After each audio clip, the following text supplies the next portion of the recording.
வணக்கம். நான் உங்கள் ராணி சுரேஷ். எல்லாரும் எப்படி இருக்கீங்க? நல்லா இருக்கீங்களா? இன்னைக்கு என்ன அப்படின்னா, பொது வெளியில் நம்ம எதுக்கெல்லாம் தயங்கக்கூடாதோ இப்போ வர வர அதுக்கெல்லாம் தயங்கிக்கிட்டு இருக்கோம். தயங்கக்கூடிய விஷயங்கள்லாம் அங்கே எவ்வளவோ நடக்குது. ஆனால் அதுக்கு யாரும் தயங்குறது இல்லை. ஏன்னா இப்போ ஜென்ரேஷன் அப்படி ஆகி போச்சுல. ஆனால் நம்ம குறிப்பாக இந்த 90s உள்ளவங்க தயங்கக்கூடாததுக்கு தயங்கிக்கிட்டு இருக்கோம். என்னென்னு சொல்லட்டுமா? ஃபஸ்ட்டு நம்ம குழந்தைக்கு நம்ம முத்தம் கொடுக்குறதுனாலையோ இல்லை மற்றவங்க யாரும் பார்க்குறவங்க தப்பாக நினச்சிருவாங்க, இல்லை நம்ம தெரிஞ்ச பிள்ளைங்களோ நம்ம குழந்தைங்களோ இல்லை யாரோ ஒன்று பொது வழியில் முத்தம் கொடுத்தா தப்பாக நினச்சிருவாங்களோ அப்படின்னு கொஞ்சிறது கூட பயமாக இருக்குது. ஏன்னா முந்தானத்து என் பொண்ணுக்கு முத்தம் கொடுத்தேன் பெட்ரோல் பங்க்கில்.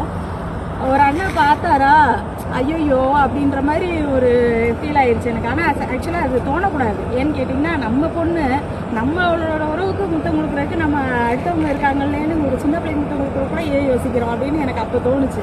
செகண்ட் ஒன்று, அழுகிறது.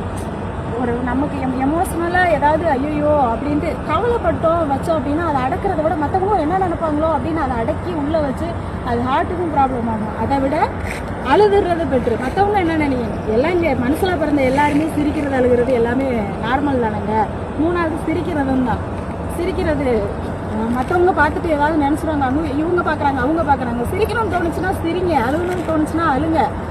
நாலாவது, அழுகிறதுக்கு ஆறுதல் சொல்கிறது.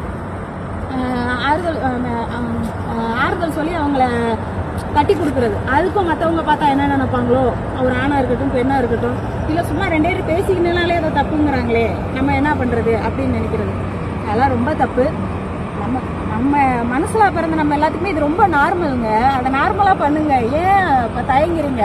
அஞ்சாவது, உடம்பு சரியில்லை அப்படின்னா ஜலதோஷம் பிடிச்சா கூட கர்ச்சீப் வச்சு துடைக்கும் போது ஐயோ மற்றவங்க ஒரு மாதிரி பார்ப்பாங்களோ, இவங்க அப்படி நினச்சிருவாங்களோ. காய்ச்சல் வர்றது, சளி பிடிக்கிறது, உடம்பு சரியில்லாமல் போகிறது எல்லாமே நார்மலு.